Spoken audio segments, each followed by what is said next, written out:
You look far too sane to be on this side of the internet. What are you doing here? If I didn't know any better, I'd say you don't have any trauma at all and have a good relationship with your parents. I'm a little bit suspicious. Can I touch you to see if you're real? I promise I'm not gonna press my finger into your face too hard. I'm just gonna smush it. Kind of like if I were checking how ripe a peach is in the fruit section of the grocery store. Okay. How real are you?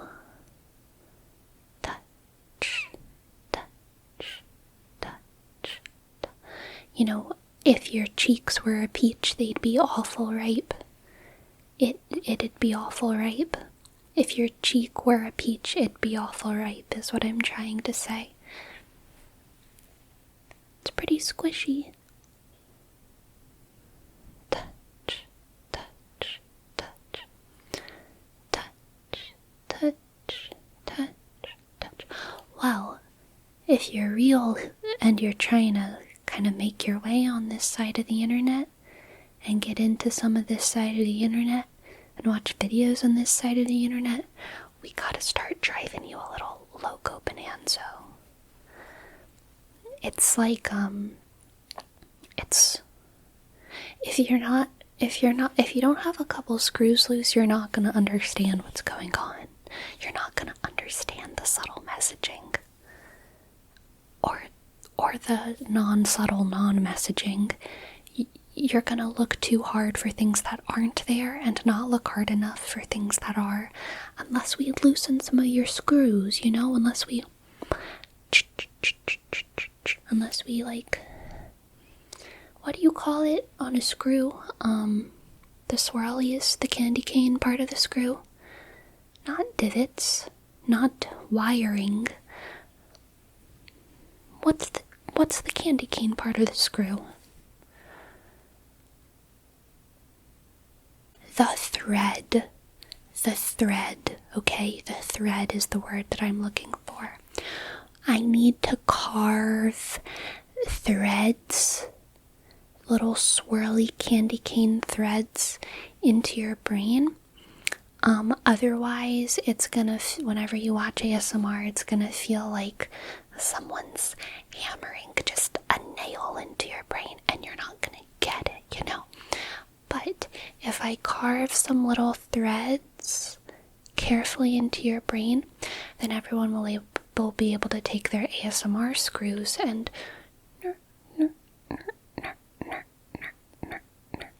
screw them into your head just right so that you can get tingles. That's what we want.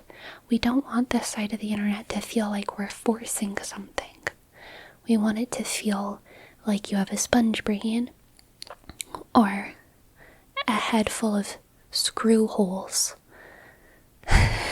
And like I and all ASMR artists have a bunch of screws, and we can just gently put them all into your squishy ripe peach brain so that you can get tingles, tingles, tingles, tingles, tingles, tingles, tingles, tingles. And part of that process is driving yourself a little bit crazy, because obviously we can't put holes in your head without you losing a couple brain cells. You gotta crack an egg to make an omelet. And you also have to cut down trees to make ships. And you have to kill flowers to give someone a bouquet. People say there's no ethical consumption under capitalism, but there's actually just no ethical consumption. We're just killing machines, all of us. We can't stop killing. But what you have to do in order to function in society is just forget all of that and get ASMR. And a pretty good way to get ASMR is to imagine that your head is a ripe peach. Okay, can you do that for me? Can you imagine your head's a ripe peach and I'm just like squish, squish, squish, and it has a whole bunch of juice inside of it, you know?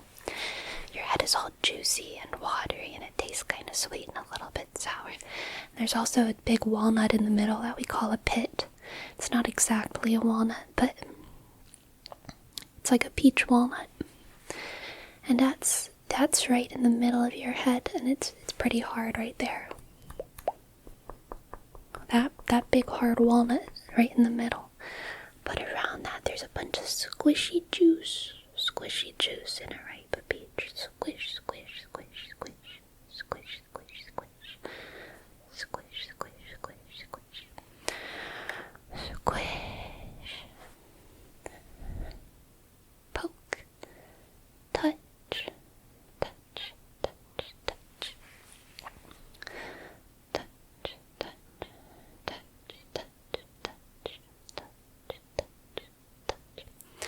Are you feeling a little bit less sane yet? Because really, this side of the internet's just not going to be enjoyable if you're thinking too logically. It's just not. You're going to be all like, ooh, walnuts have nothing to do with peaches.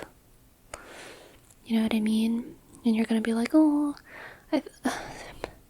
stop talking about screws when you're a woman. You've never built anything in your life. You don't know anything about construction. Exactly. The less I know about things, the more my metaphors make sense, because they rely on loose associations and not specifics. It's part of embracing the madness, okay? You just have to be chill with stuff not being quite right. Okay. You have to be chill with stuff not being quite right. I'm gonna take some of your skin and pull on it like this. But I'm doing that to you instead. Down. That's pretty funny. Down. You have a lot of loose skin, just like me. I'm gonna be very saggy when I get older, because I have a lot of loose skin just naturally. But I'd much rather have a lot of loose skin than not enough skin. That sounds terrifying. I don't even know what you do if you don't have enough skin. I guess you maybe take it from people who have too much. Do you need any skin? I have extra. You can take some from really anywhere. I have extra everywhere. Except for I feel like my feet. I don't have too much loose skin on my feet. But also, I don't know what the skin donation process is like. And you might not even want my skin. I don't know if it would look good on you or not, which is totally valid. Maybe no one would want my skin. Who would want my skin? I'm sorry for even offering. I'm sorry, I didn't mean to offend you by assuming that you would be satisfied with my loose skin. But just so you know, I think you're beautiful, with or without my skin. And it looks like you have just enough skin for your body, which is good. I'm gonna pinch your cheek, pinch your cheek, pinch your cheek, pinch your cheek, pinch your cheek. Nose, nose, nose, nose, nose, nose, nose, nose. Poke, poke, poke, poke, poke, poke.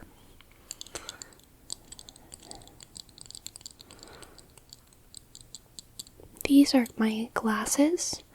They just sit on my head. I didn't screw them in or anything.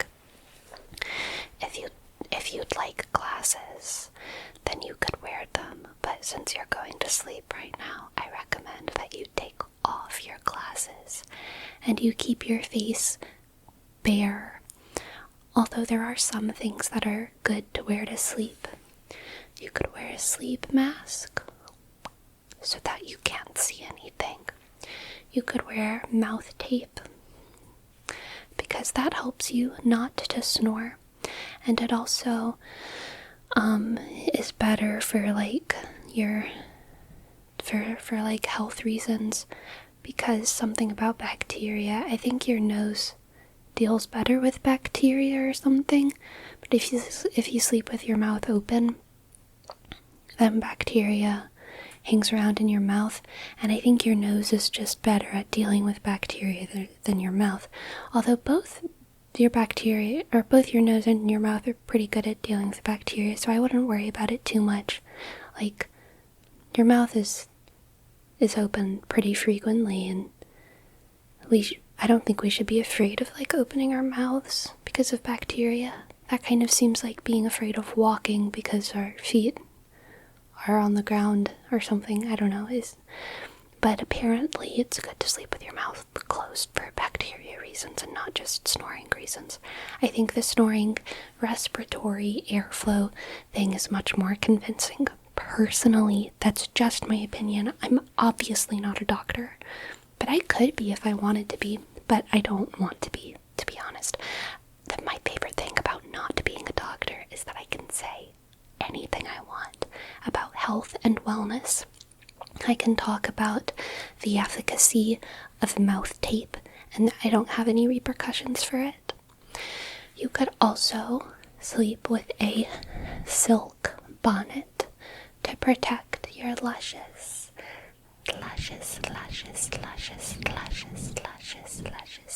hairs, because we don't want any breakage now, do we? We don't want any breakage. We have to protect our hairs, because guess what's under our hairs? It's screw holes to thread ASMR screws straight into our brain. And if we have too much hair fall out, then everyone would be able to see all of the little holes in our head, and that'd be awful embarrassing, because then they'd know just how insane we all are here, instead of getting to find out the long way, which is much more fun. Anyway, I've also seen people sleep with things in their nose to open up their nose, although I don't know what those are called. Nose openers, nostril openers. And there's also some people who sleep with things under their eyes. I'm not sure if they're supposed to hydrate or suck all the water out of your face so that you wake up like snatched and gaunt and snatched. Gaunt and snatched are the same side of the same coin. So sometimes when people put things on their face, those like eye things, I'm like, are they trying to reduce I know they're trying to reduce puffiness, but doesn't that mean less water? Something about lymphatic drainage, maybe, but I don't really know how it works. I don't know how it works because I'm not a doctor. But I feel like we should all just drink water and let our body put the water where it feels like the water needs to go. And if the water needs to puff up my face, then it probably, who am I to stop it? Who am I to stop the water from puffing up my face if my body decided that's where it needs to go? But I literally don't know anything about anything. And I suppose if you want to look gaunt and snatched, then that's your own prerogative. That's your own pierogi. That's your own panorama. Click, click, click, click. Another way to look gaunt and snatched is to pull your hair in such a tight ponytail that it pulls all of your face skin back, just like that. It pulls all of your face skin, just like that. And you can kind of gently tug on your head to stimulate your scalp. Just like that, just like that. I think it feels pretty good to have some gentle pulling on my scalp because your scalp usually doesn't get stimulated in everyday life. And stimulation is nice, I guess everywhere pretty much. Your nose, your forehead, your eyelids, eyelid. Have you ever had someone gently brush your eyelashes before? It feels pretty funny, and it kind of makes your whole face tingle a little bit if I just gently brush my fingers along your eyelashes like this. Gently brush my fingers on your eyelashes. Doesn't that feel good? Does it make you feel a little crazy? A little blah? Because your face is all tingly? Yeah. I could gently pull your ear. Very gently, just tug on your ear like that. I could do the same on your other ear. Boop. Just like that. Tug, tug, tug. And if I did that forever, you would certainly be going a little bit mad. But the point isn't to drive you to an unpleasant insanity. It's to drive you to a very pleasant madness that kind of feels like a familiar delirium to falling asleep. You know, when you're falling asleep and you can't really tell the difference between reality and your dreams anymore. Sometimes when I'm falling asleep, whatever I start imagining, the next day I wake up and I have a hard time knowing if it really happened or not. Today, I thought that I went dancing yesterday, but then I realized, once I started thinking about it at all, I definitely didn't. Going dancing? Like, what does that even mean? So, I'm pretty sure I just, had a half dream about going dancing, as I was falling asleep last night.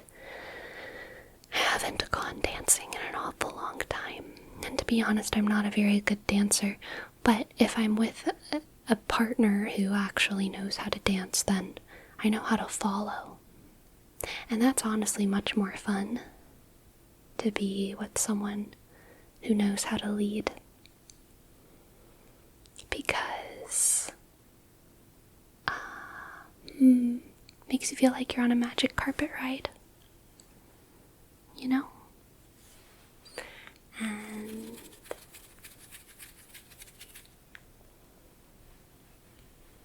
it's fun to get surprised in a way that feels like you're involved in the surprise.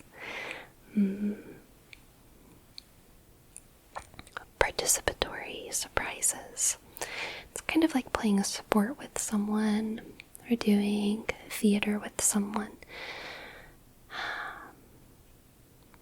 There's also a sort of delirium in that, in mirroring someone else. Have you ever played a mirroring game where you try to mirror someone else and you do it for so long that it begins to be hard to tell who's following and who's leading?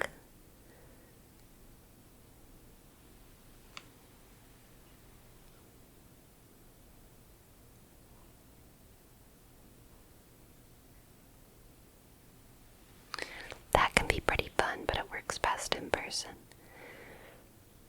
I think that's what falling asleep feels like too. Like at first you're in charge of the direction of your thoughts, and then at some point you realize you're not. And whatever you're thinking about, it certainly wasn't because you decided to think about it. but it doesn't feel unpleasant. It doesn't feel like a loss of autonomy. It just feels like you're moving from one phase to another,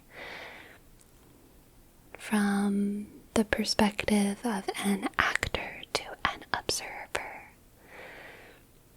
or maybe from a director to a participant, or something like that. Have you ever heard of the bicameral mind theory? Hypothesis, I believe that's what it's called.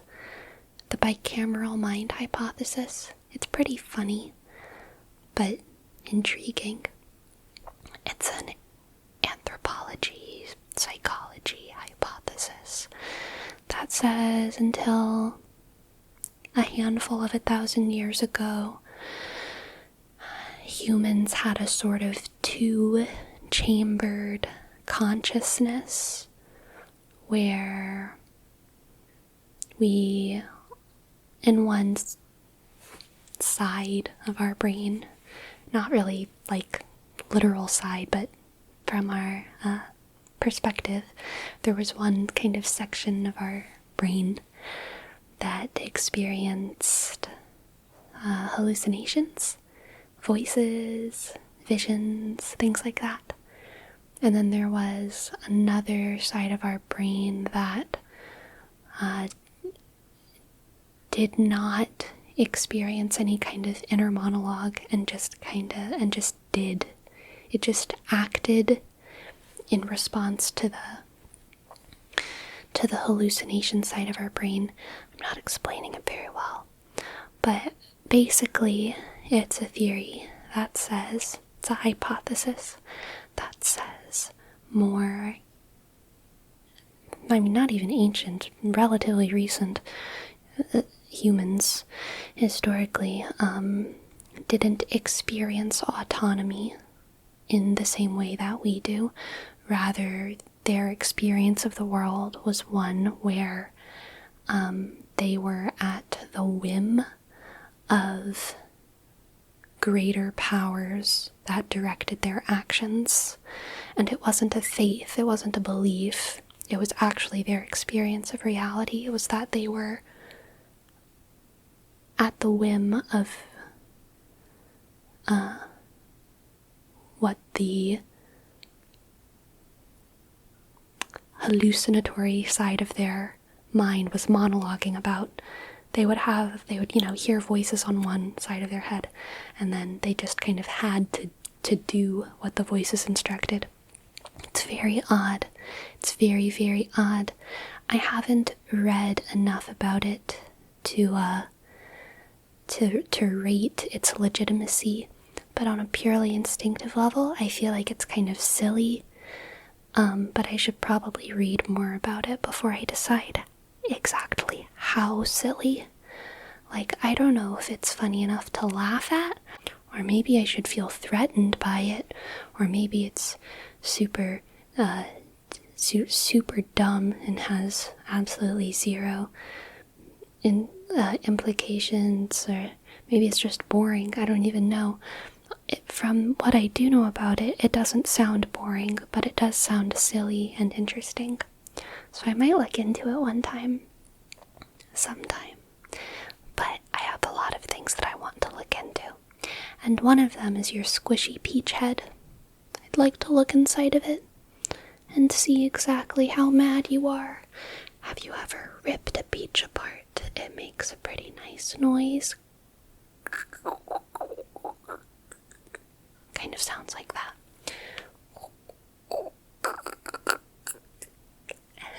Like that. It's kind of like what it sounds when you rip open a peach. But not exactly. You'll have to rip open a peach to really understand. I'm afraid. It's not peach season in the United States of America. But it will be. I hope the price of peaches is safe in the coming years. If not, I'll have to move to Georgia and grow them myself and become a little southern lady, which I suppose I wouldn't mind, but it sure would be a lot of work just to get some peaches. I'd much rather just, walk to the store and spend a couple buckaroons on it. Buckaroonies. Than have to become a whole southern lady.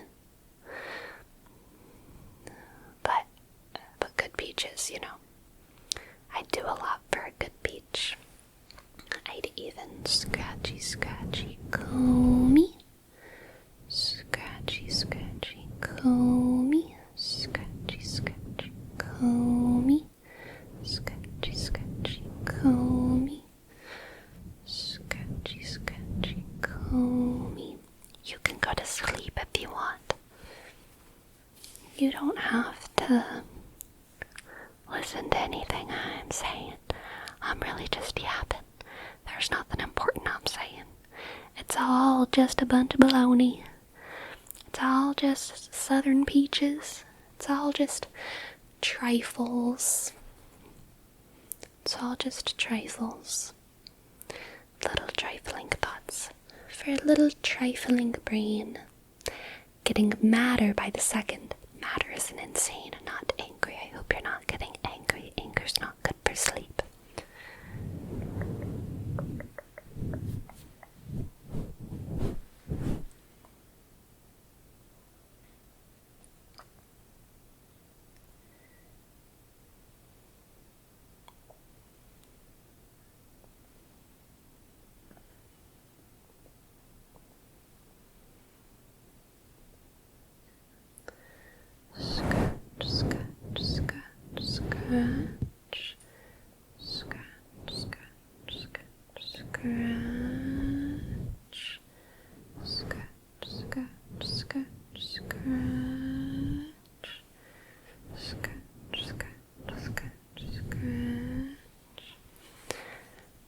Be a peach and fall asleep. Be a peach and fall asleep, okay?